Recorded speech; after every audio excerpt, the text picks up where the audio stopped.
Hello, this is Princess Somnia, and are you prepared for the biggest dungeon in the game? I know I am, on Let's Play Pokemon FireRed. But before we enter that building over there, I want to go down here to Mr. Psychic's house. I could have done this all the way back when I got Bruce, but I thought that this wasn't really necessary. But now I'm going to talk to this guy and get TM29. And it has Psychic, of course, because this is Mr. Psychic. We already know about Psychic. I already have that on Ness over there, but I just wanted to pick this up because it might be useful. Maybe. If you didn't do so before, you can take on the Fighting Dojo now. You should be more than ready for it. But other than that, there's a lot of buildings here that Team Rocket is blocking off. So we're going to need to take them down here in the Silph Co office building, which it might just be the biggest dungeon in the game. I think it is. It certainly is going to take me a long time. Anyway, yeah, this is probably spoiling something, but I went back and fought the trainers I skipped off screen back on routes 12 through 15. Everyone but Bruce got up to level 39, which I think is more than enough for what you need here. These are honestly probably levels you want to be at after you clear the dungeon, but I seem to be a little bit ahead on levels, which is very nice.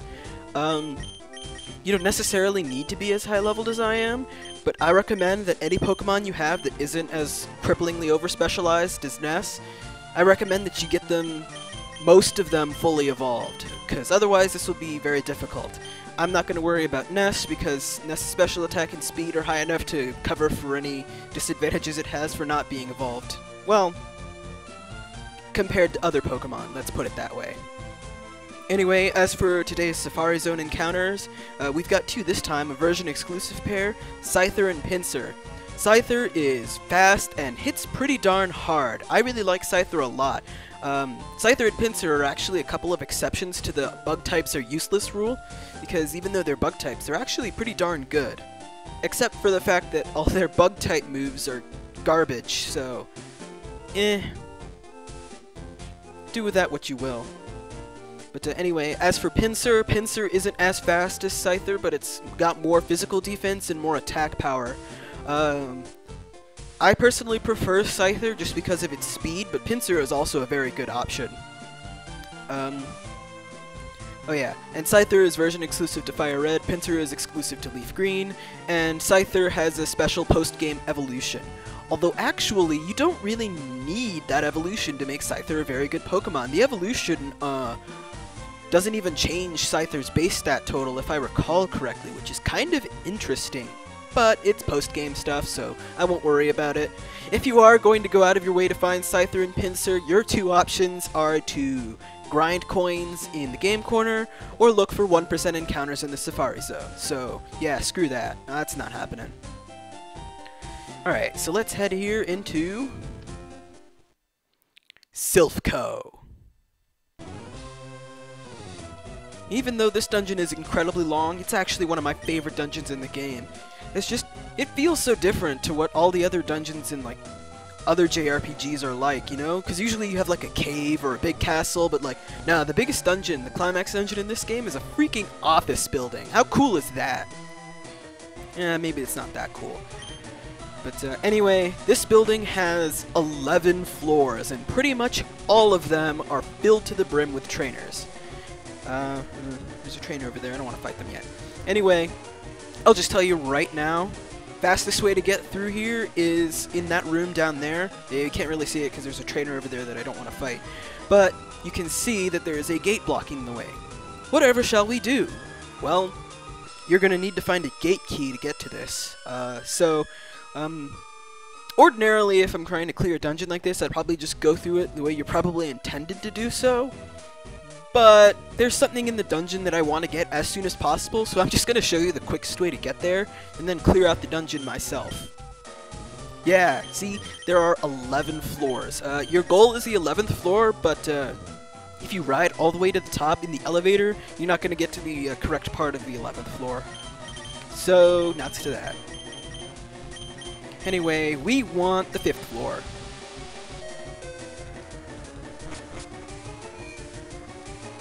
Alright. The 5th floor is where you can get what we want. Can't go that way. Let's see if I can get past this guy. I have a lot of very fond memories of this dungeon. I don't know why. I just do. Okay, that's the guy we're looking for, I believe. Can we just get past him if I go... Yeah, these pads here will teleport you to some random area of the building. You can probably figure it out or get a map or something like that, but screw that. Aha! The card key! This is what we need to get past those gates. So now I've shown you how to skip past like 95% of this entire dungeon, pretty much. I guess I have to fight this guy. Oh well. Alright. Out of that fight, Bruce gained a level, so that's pretty nice. Again, probably don't need the levels, but if you're kind of new to this game, or you're just not that great, or your team's not quite as balanced or filled out as mine is, then maybe you want to get some more levels out of this place, but, well, I don't think I need them. Alright, let's head back to the 3rd floor and continue blasting our way through this dungeon. I'm guessing the game intends for you to like crawl floor by floor and find this guy, or find the card key, but or possibly just teleport all over the place until you find the card key, but well, nah.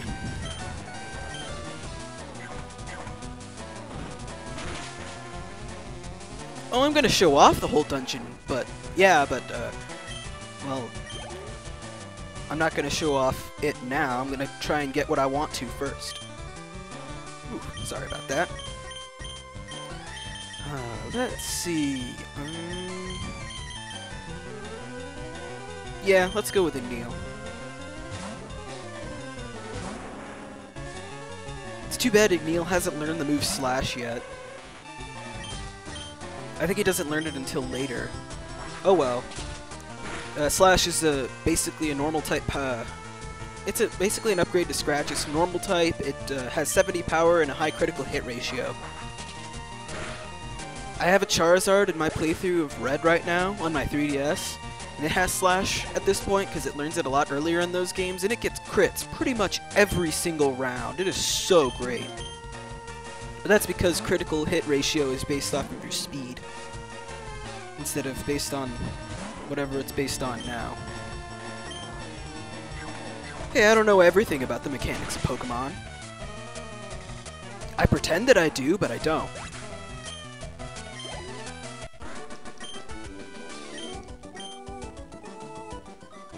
Alright, so now that we have the card key, bingo! I guess it's the bingo card key. That item is so tempting. Hyper Potion. That could come in handy. Okay. Let's switch Laxus. Laxus? Yeah, Laxus. Yeah, let's switch him out into the front, and I believe it's this teleport I'm looking for. Yes! Yep, he's in here.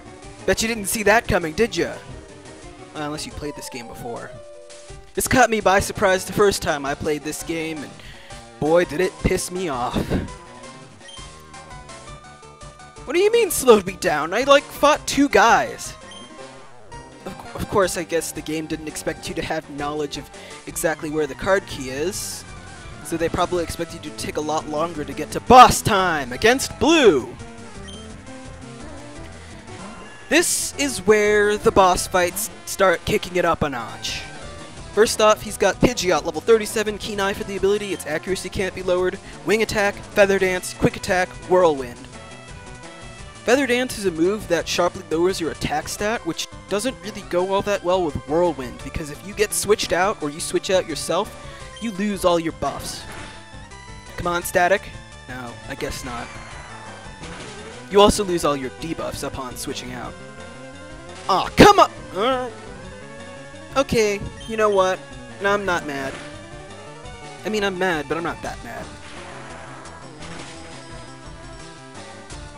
Alright, got him. The Growlithe.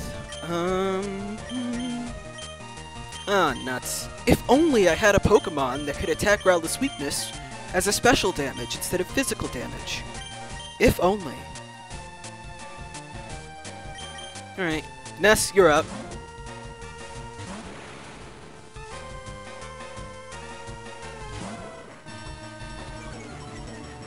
I probably could have kept my Electabuzz in.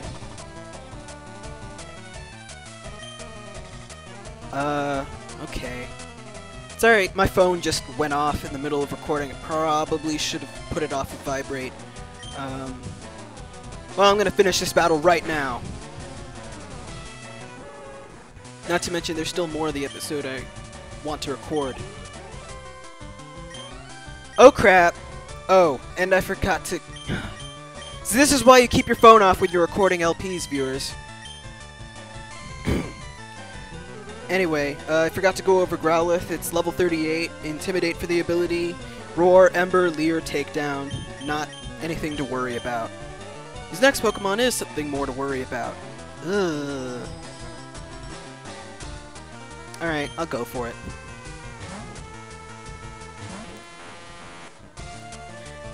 So I guess next up, he's sending out his starter. It'll be at level 40 with Blaze, Torrent, or Overgrow for its ability. In my opinion, Blastoise is probably the worst of all his possible starters. All it has is Bubble, Water Gun, Bite, and Protect. Really, really not stellar performance here, but oh well. His Venusaur will have Leech Seed, Vine Whip, Poison Powder, and Razor Leaf. Poison Powder plus Razor Leaf is a very dangerous combination because he'll just drain so much of your health every single round. It's a pain, but be thankful it's not toxic instead. Protect's just a minor annoyance. Anyway, if you started with Venusaur, yeah, you're gonna be up against his Charizard with Scary Face, Flamethrower, Smokescreen, and Wing Attack. That Flamethrower will deal so much damage to your team. How did he get 2 off in one? That's 2 times in a row, man. Anyway, yeah, that Flamethrower will mess you up. It's, yeah, pretty brutal. But, I mean, hopefully by this point in the game you have something that can cover for that. If not, well, you're gonna be in a world of hurt. Anyway.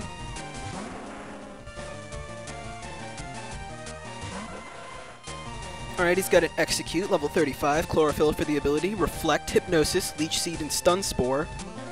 Wait, seriously? Huh. I wrote down his moveset without really thinking. Or, like, thinking about what his moveset really is. He can't actually hurt you? Wow. That's kind of bad, actually. Oh well, if he doesn't have a Water-type Pokemon, or a Water-type starter, he will have a Gyarados with Intimidate for the ability, Dragon Rage, Tackle, Bite, and Leer. Dragon Rage is a serious problem. It always deals 40 damage, which is pretty devastating. It's not absolutely critical, or absolutely destructive, because it won't, like, kill anyone outright, but it's like a 3-4 turn victory. Which, that's really, really bad.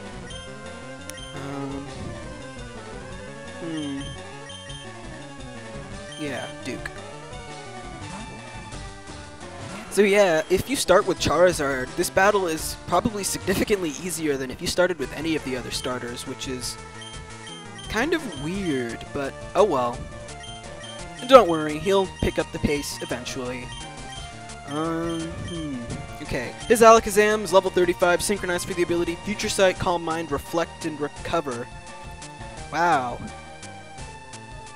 This team really isn't that great. You know, I remember having a lot more trouble with this fight when I was a kid, but maybe I'm remembering the run-through I played of this game where I was using a Bulbasaur and getting, like, swept by his Charizard. Yeah, that's probably it. That Future Sight's about to come in. I wonder if this will work. Unless it hurts itself in confusion. See, my plan here is seeing if Dig will make me avoid future sight damage.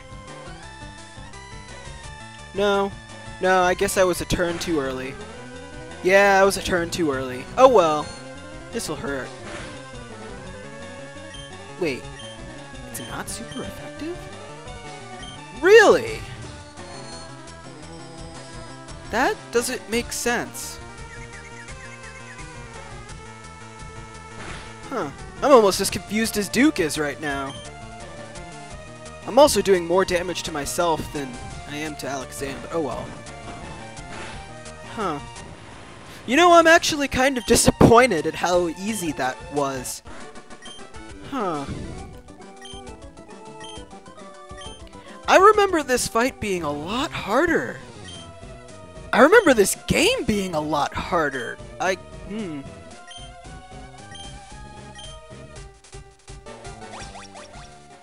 Maybe it really is just like my levels are so high that... Huh.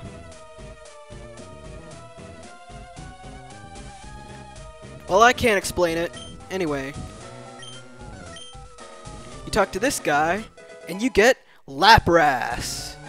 And if you haven't guessed it by now, Lapras is going to be the final member of my team. Yes. And yes, I'm going to reference the same game twice. Whatever. Tessie! Yay! Anyway, Lapras is going to be my Water-type team member. But as you can see, she's quite behind on levels. So I'm going to start grinding her up right now. Or grinding her levels up right now, I should say. But as you can already tell from the fact that at level 25 she has 107 HP, Lapras' health growth is spectacular. She's really high HP, is actually pretty darn defensive if I say so myself. But she can hit pretty decently hard too. The only problem is that she's not all that fast. But you know what? I'm okay with that. She also comes with Mist, Body Slam, Confuse Ray, and Perish Song. Perish Song is a really interesting move because if you use it, any Pokemon that's in battle when Perish Song was used automatically faints in that turn, which is pretty interesting.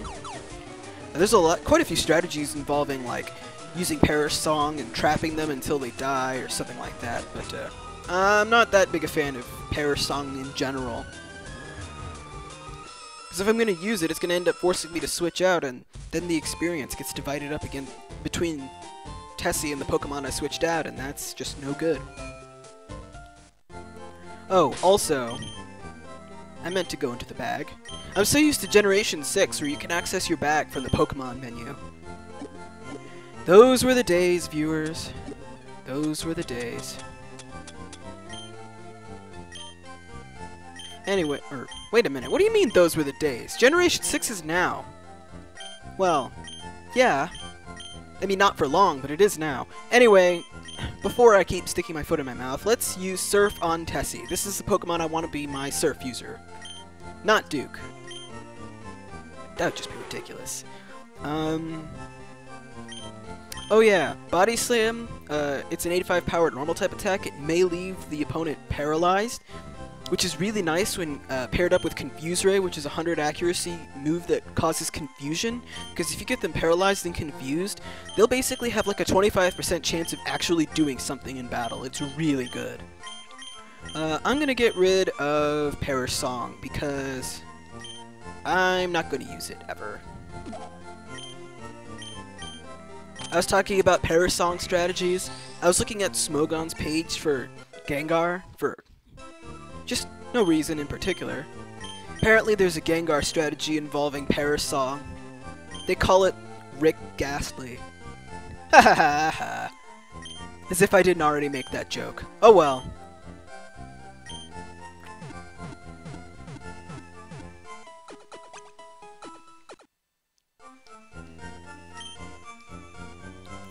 Alright. So, now that we've got Tessie in our party, brand new party member. More party members! Nah, I'm not gonna steal someone else's shtick. Anyway, so now that we've got Tessie in our party, we can... This is a How am I gonna say this? Oh, Tessie is the thing I came here for. Basically, it's Tessie's the reason why I wanted to skip ahead all that way that fast. So I wanted to get Tessie so I could level grind her using the trainers in Silph Company. So yeah, let me just show you this real quick. Oh yeah, even though this is a building, you can run in here. It's because it's a dungeon, I guess.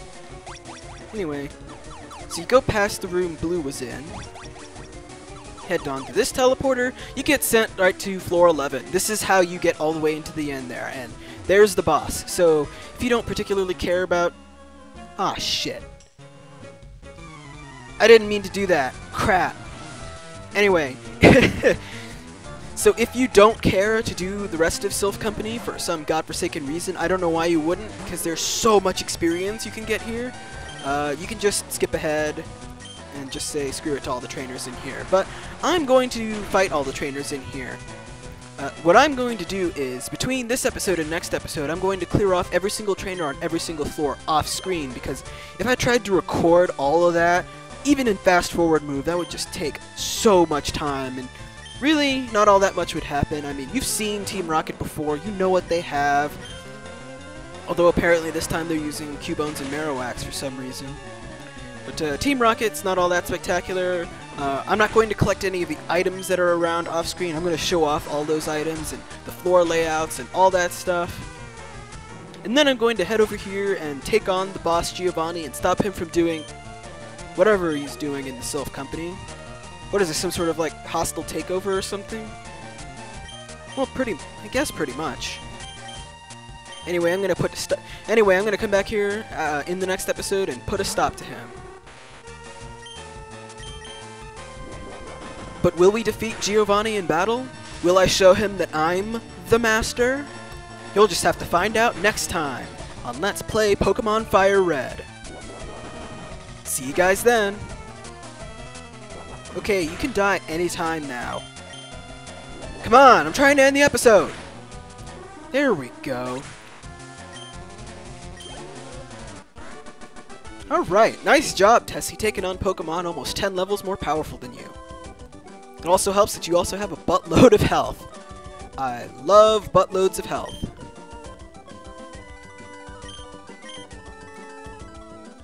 Alright, now for real. See you guys then.